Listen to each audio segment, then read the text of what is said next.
نبوت کے 12ویں سال اللہ تعالیٰ نے رسول اللہ صلی اللہ علیہ وسلم کو معراج کرائی۔ سبحان الذي أسرى بعبده ليلا من المسجد الحرام إلى المسجد الأقصى الذي باركنا حوله لنريه من آياتنا إنه هو السميع البصير۔ پاک ہے وہ ذات جس نے اپنے بندے کو راتوں رات مسجد حرام سے مسجد اقصی تک کی سیر کرائی، جس کے گرد ہم نے برکت دے رکھی ہے تاکہ اسے ہم اپنی نشانیاں دکھائیں۔ بے شک وہ خوب سننے والا، خوب دیکھنے والا ہے۔ اس راہ سے مراد ہے راتوں رات نبی کریم صلی اللہ علیہ وسلم کا مکے سے بیت المقدس تشریف لے جانا، اور معراج سے مراد ہے عالم بالا میں تشریف لے جانا۔ یہ واقعہ جسم اور روح سمیت پیش آیا۔ واقعہ معراج کا خلاصہ یہ ہے کہ آپ اس شب عتین یا ہجر کعبہ میں آرام فرما رہے تھے۔ اس وقت آپ بیداری اور نیند کی ملی جلی حالت میں تھے۔ ایسے میں جبرائیل علیہ السلام تشریف لائے۔ انہوں نے آپ کے سینہ مبارک کو چاک کیا اور آب زمزم سے دھو کر ایمان اور حکمت سے بھر دیا۔ پھر آپ کے سامنے سواری کے لیے براق لایا گیا، جو گھوڑے سے قدرے چھوٹا سفید رنگ کا جانور تھا۔ اس کی تیز رفتاری کی وجہ سے اسے براق کا نام دیا گیا۔ اس کا قدم جہاں تک نظر جاتی تھی وہاں پڑتا تھا۔ اس پر سوار ہو کر آپ بیت المقدس تشریف لے گئے، مسجد اقصی میں داخل ہوئے، 2 رکعت نماز ادا کی، اس میں تمام انبیاء کی امامت کرائی۔ پھر جبرائیل علیہ السلام آپ کے پاس 2 برتن لائے، ایک میں شراب تھی، دوسرے میں دودھ۔ آپ نے دودھ پسند فرمایا۔ اس پر جبریل علیہ السلام نے کہا، آپ نے فطرت پائی، آپ کو ہدایت نصیب ہوئی اور آپ کی امت کو بھی۔ اگر آپ شراب کو پسند فرماتے تو آپ کی امت گمراہ ہو جاتی۔ اس کے بعد آپ کو بیت المقدس سے آسمان دنیا تک لے جایا گیا۔ جبریل علیہ السلام نے دروازہ کھلوایا، آپ کے لیے دروازہ کھولا گیا۔ آپ نے وہاں انسانوں کے باپ سیدنا آدم علیہ السلام کو دیکھا اور انہیں سلام کیا۔ انہوں نے آپ کے سلام کے جواب میں فرمایا مرحبا۔ انہوں نے آپ کی نبوت کا اقرار بھی کیا۔ ان کے دائیں طرف ایک گروہ تھا، جب اس گروہ کی طرف دیکھتے تو مسکراتے۔ یہ سعادت مندوں کی روحیں تھیں۔ ان کے بائیں طرف بھی ایک گروہ تھا، جب انہیں دیکھتے تو روتے۔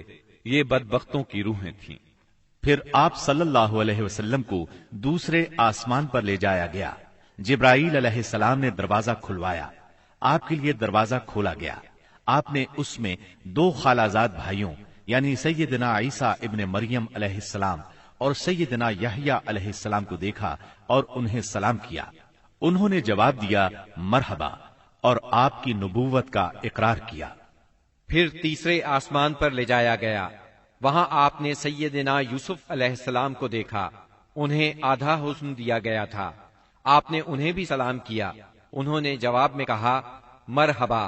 پھر آپ کی نبوت کا اقرار کیا۔ پھر آپ کو چوتھے آسمان پر لے جایا گیا۔ وہاں سیدنا ادریس علیہ السلام کو دیکھا اور آپ نے سلام کیا۔ انہوں نے سلام کا جواب دیا مرحبا اور آپ کی نبوت کا اقرار کیا۔ پھر 5ویں آسمان پر لے جایا گیا۔ وہاں سیدنا ہارون علیہ السلام کو دیکھا اور انہیں سلام کیا۔ انہوں نے سلام کا جواب دیا مرحبا اور آپ کی نبوت کا اقرار کیا۔ پھر آپ کو 6 آسمان پر لے جایا گیا۔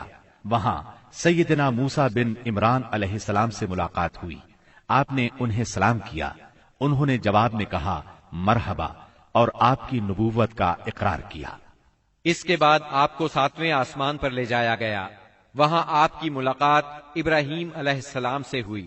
آپ نے انہیں سلام کیا۔ جواب میں انہوں نے کہا مرحبا اور آپ کی نبوت کا اقرار کیا۔ وہ اپنی پشت بیت معمور سے لگائے ہوئے تھے، جس میں روزانہ 70,000 فرشتے داخل ہوتے ہیں، اور وہاں ان کے پلٹنے کی باری نہیں آتی۔ پھر آپ کو سدرۃ المنتہا تک لے جایا گیا۔ اس کے پتے ہاتھی کے کان جیسے اور پھل بڑے کونڈوں یا ٹھیلوں جیسے تھے۔ پھر اس پر سونے کے پتنگے چھا گئے، اور اللہ کے حکم سے جو کچھ چھانا تھا چھا گیا۔ اس سے وہ سدرہ یعنی بیری کا درخت تبدیل ہو کر اتنا خوبصورت ہو گیا کہ اللہ کی کوئی مخلوق اس کا حسن بیان کرنے کی تاب نہیں رکھتی۔ پھر آپ کو جبار جل جلالہ کے حضور لے جایا گیا اور آپ باری تعالیٰ کے اتنے قریب ہو گئے کہ 2 کمانوں کے برابر یا اس سے بھی کم فاصلہ رہ گیا۔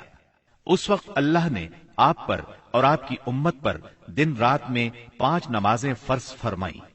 اس میں شک نہیں کہ نماز اعلان نبوت کے ساتھ ہی فرض ہو گئی تھی، مگر اس وقت صرف فجر اور عصر کی 2 نمازیں فرض ہوئی تھیں۔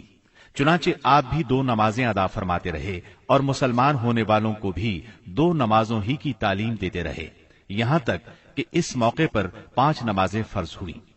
عقیدہ توحید کے بعد نماز ہی اسلام کا وہ پہلا عظیم رکن ہے جو مسلمانوں پر سب سے پہلے فرض ہوتا ہے اور سب سے آخر تک فرض رہتا ہے۔ نماز کی فرضیت صحت و بیماری، خوشی و غمی، سفر و حضر اور خوف و خطر غرض کسی بھی حالت میں مسلمان سے ساقط نہیں ہوتی۔ موسم، جگہ کی تبدیلی اور کوئی بیماری ایسی نہیں جس میں مسلمان کو نماز کی معافی ہو۔ نبی اکرم صلی اللہ علیہ وسلم نے فرمایا، نماز میری آنکھوں کی ٹھنڈک اور دل کا سرور ہے۔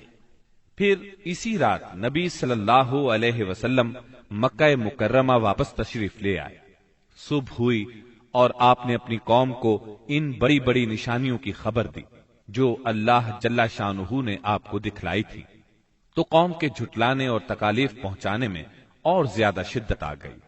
کسی نے تالیاں بجا کر آپ کا مذاق اڑایا تو کسی نے حیرت اور انکار کے انداز میں اپنے سر پر ہاتھ رکھ لیا۔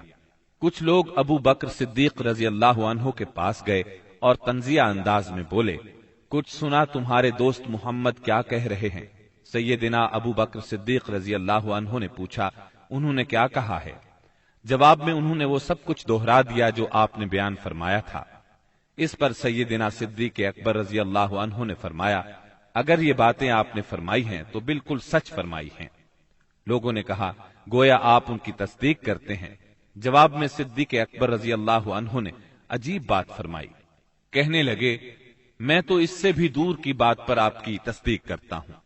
آسمان سے صبح شام جو خبریں آتی ہیں میں ان میں بھی آپ کو سچا جانتا ہوں۔ ان کے اسی جواب پر ان کا لقب صدیق مشہور ہوا۔ ادھر کفار نے آپ کا امتحان لینے کا پروگرام بنایا۔ پوچھا، آپ بیت المقدس کے بارے میں تفصیل سے بتائیں۔ آپ نے اس سے قبل بیت المقدس کبھی نہیں دیکھا تھا، نہ معراج کے وقت آپ نے اس کی تفصیل ذہن میں بٹھائی تھی، لیکن اللہ نے آپ کے لیے اس کو روشن کر دیا اور آپ اس کی نشانیاں بتاتے چلے گئے۔ آپ نے ایک ایک دروازے اور ایک ایک جگہ کی تفصیل بیان فرما دی، اور وہ آپ کی کوئی بات جھٹلا نہ سکے، اس لیے کہ انہوں نے تو بارہا بیت المقدس دیکھا تھا۔ وہ صرف اتنا کہہ سکے، جہاں تک نشانیوں کا تعلق ہے وہ آپ نے درست بتائی ہے۔ پھر انہوں نے ایک قافلے کے بارے میں سوال کیا۔ وہ قافلہ ملک شام سے مکہ معظمہ کی طرف آ رہا تھا۔ آپ نے اس قافلے کے اونٹوں کی تعداد، قافلے کی دوسری تفصیل اور مکہ پہنچنے کا وقت اور جو اونٹ سب سے آگے آ رہا تھا اس کی مکمل خبر انہیں دے دی۔ پھر جو تفصیل آپ نے قافلے کی بیان فرمائی تھی وہ بالکل اسی کے مطابق مکہ معظمہ میں داخل ہوا، لیکن وہ ظالم پھر بھی آپ پر ایمان نہ لائے، اپنے کفر ہی پر ڈٹے رہے۔